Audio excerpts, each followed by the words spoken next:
La Revolución Mexicana estalló a causa de varios factores, como la conformación sociohistórica del país, la crisis generalizada del Estado porfiriano, el fracaso de una solución pacífica a la sucesión de 1910 y las aspiraciones de los grupos medios y populares y el complejo contexto internacional de la época. A principios del siglo XX, México gozaba de un notable crecimiento económico, pero este suceso estaba acompañado de un gobierno dictatorial y un grave problema agrario, lo que resultó en un país explosivo. Como resultado de dicho crecimiento económico, México vio nacer a la clase media y a la clase proletaria. Díaz no fue la persona adecuada para representar y respetar los intereses de dichas clases, pues dificultó su ascenso y reprimió los reclamos obreros. La insatisfacción de las clases rurales y el deseo de conservar sus tierras hacían predecible un gran conflicto. El régimen de Díaz pasó por tres etapas. La primera abarcó desde finales de los 80 hasta principios de los 90 y se caracterizó por su ascenso y su consolidación en el poder. Díaz construyó su sistema político, conformó sus equipos de colaboradores propios y cambió el proyecto nacional de desarrollo. Su objetivo fue el orden y el progreso. Durante esta primera etapa, Díaz estableció una inédita estabilidad, la que se confirma por sus elecciones de 1884, 1888 y 1892, lo que implicaba la existencia de un gran consenso favorable a Porfirio y la ausencia de competidores reales. La estabilidad política, la paz social lograda y las nuevas condiciones económicas nacionales e internacionales explican que Díaz haya obtenido el reconocimiento del gobierno estadounidense y el restablecimiento de relaciones diplomáticas con los principales países europeos. La segunda etapa de su gobierno abarcó hasta principios del siglo XX y se distinguió por el perfeccionamiento de la estabilidad política y por el notable crecimiento económico. Poco antes ya se habían sentado las bases al sanearse la hacienda pública con la reducción de los gastos militares y la renegociación de la deuda externa, al modernizarse los códigos minero, postal y comercial y al iniciarse las instalaciones de instituciones bancarias modernas y el tendido de vías ferroviarias y líneas telefónicas. Fue entre 1890 y 1904 cuando se alcanzó un crecimiento económico cuantioso y sostenido. El comercio exterior aumentó.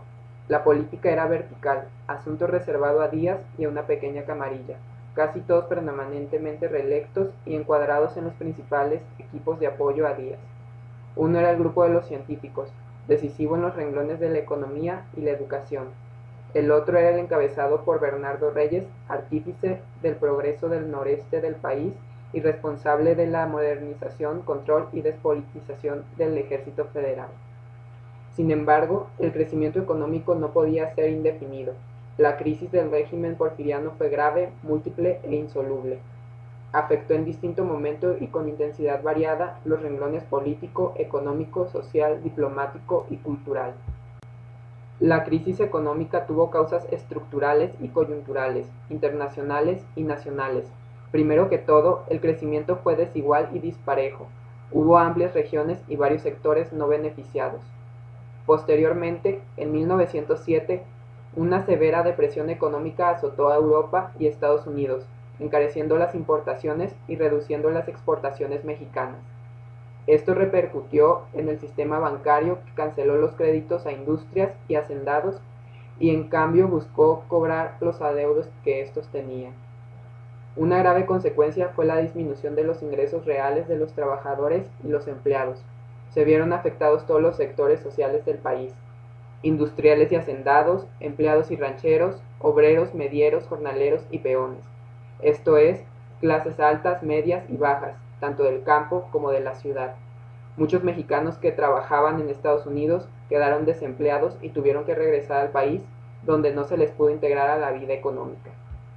Se padeció sequía en los años 1908 y 1909, la que provocó nuevas disminuciones en la producción agrícola.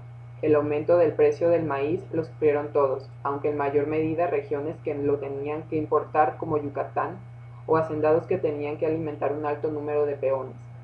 La crisis económica acabó con el prestigio de los científicos, grupo que Díaz había escogido para sucederlo. El porfiriato padeció también una severa crisis social desde finales del siglo XIX. Los campesinos tuvieron que buscar empleo en las haciendas o ciudades vecinas. Dicha crisis social afectó también a los sectores urbanos. Los conflictos obreros de 1906 en Cananea y Río Blanco fueron los principales. Desde su ascenso al poder, Díaz había dedicado grandes esfuerzos al restablecimiento de relaciones con Estados Unidos y algunos países europeos. La estabilidad política alcanzada y las buenas relaciones económicas desarrolladas con estos países colocaron a don Porfirio en una buena situación internacional. Sin embargo, a finales del siglo XIX sobrevino un cambio mayúsculo. Estados Unidos adquirió gran fuerza en el Caribe, pues Cuba y Puerto Rico se le aliaron después de independizarse de España. Díaz percibió la amenaza de que el vecino deviniera potencia imperial. Para contrapesar su creciente influencia, aumentó sus relaciones económicas y políticas con Europa y Japón, decisión que fue resentida por Estados Unidos.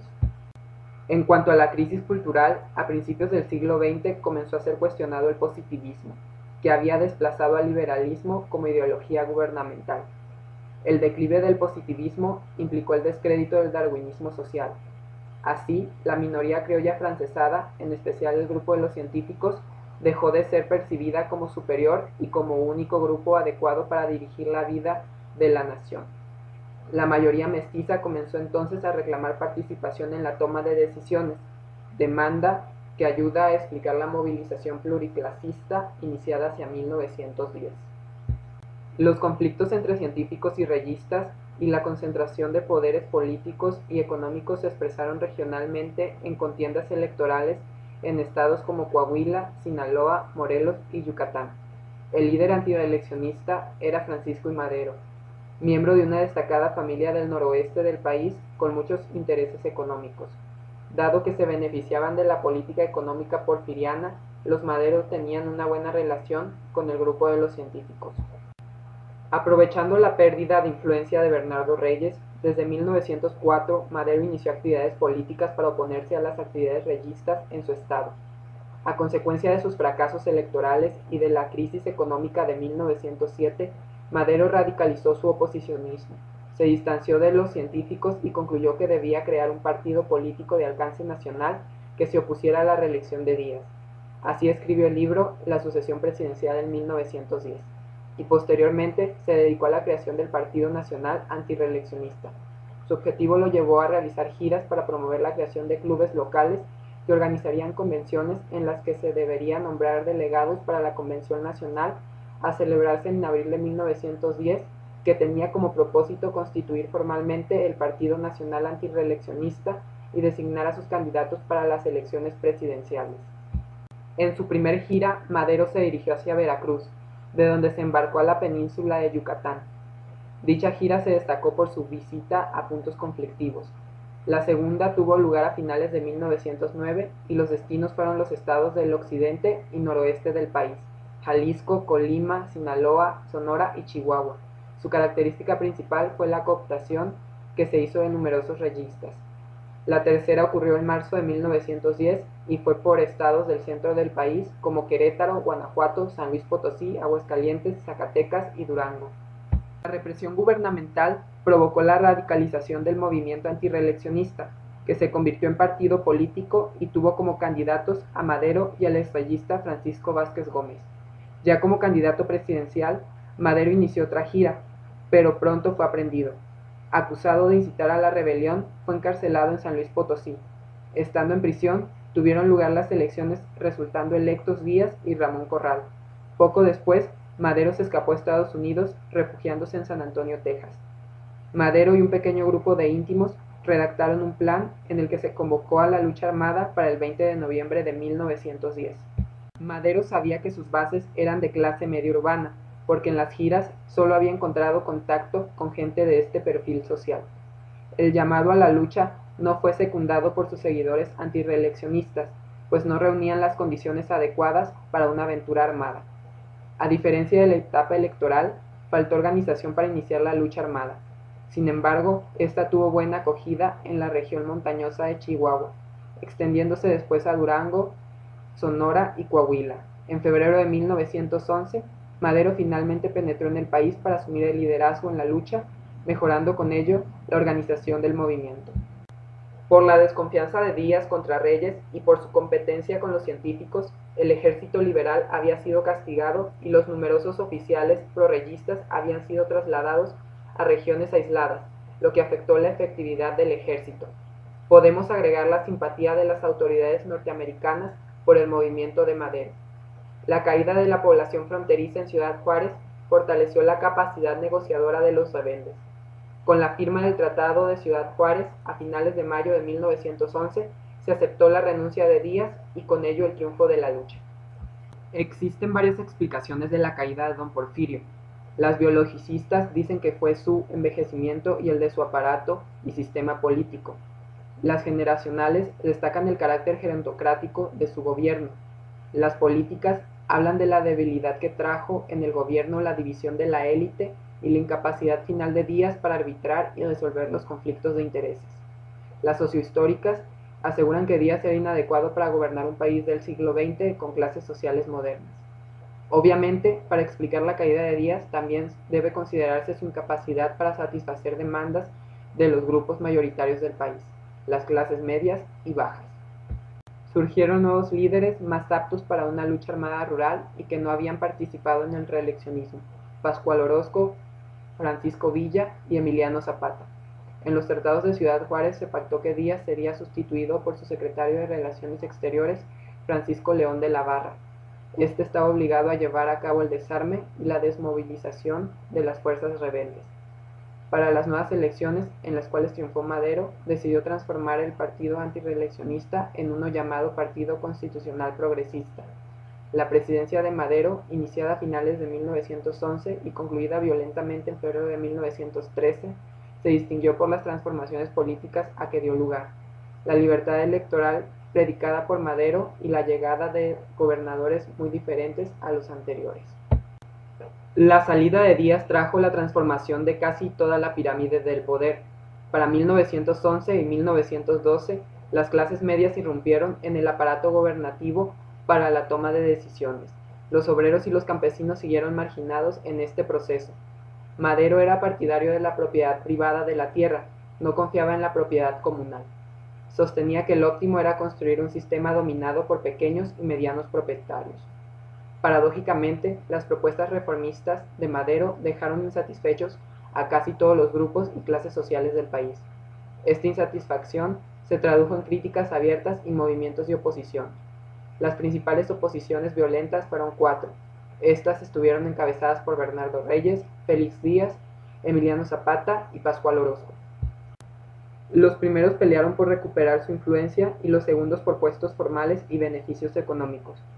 Las luchas de Reyes y Félix Díaz no fueron reacciones directas contra las moderadas reformas maderistas. La causa fue porque Reyes creía que en ausencia de Díaz solo él debía gobernar el país. Reyes primero intentó vencer electoralmente a Madero, pero perdió y pasó a Estados Unidos a preparar su rebelión. Los problemas y errores de Reyes se debieron a que su popularidad se había desmoronado. Félix Díaz se alzó en armas en Veracruz en octubre de 1912. Clamando contra la incapacidad de Madero para imponer orden en el país. El movimiento solo se llevó a cabo en Veracruz, permaneciendo en calma el resto del país. Como Reyes, fue encarcelado, pudiendo haber sido fusilado, y como Reyes, seguía conspirando en contra de Madero, aún en prisión. Los zapatistas no aceptaron los tratados de Ciudad Juárez. Su postura era clara: no dejarían las armas sin la previa devolución de las tierras que reclamaban como usurpadas por los hacendados. Madero intentó convencerlos de dejar las armas, prometiéndoles que revisaría el problema agrario, pero reiniciaron su lucha a mediados de 1911. Formalizaron su rebelión mediante el Plan de Ayala, que pasó a ser un movimiento de defensa agrarista y social. La rebelión de Orozco sí fue violenta. Los conflictos entre Orozco y Madero comenzaron desde 1910 y crecieron durante el interinato de León de la Barra. Su rebelión inició en marzo de 1912 con el Plan de la Empacadora, y fue una lucha anunciada y esperada. Fue una rebelión multiclasista. Para poder vencer a los seguidores de Orozco, el gobierno colocó al mando de la campaña al general Victoriano Huerta, a quien otorgó numerosos elementos y recursos.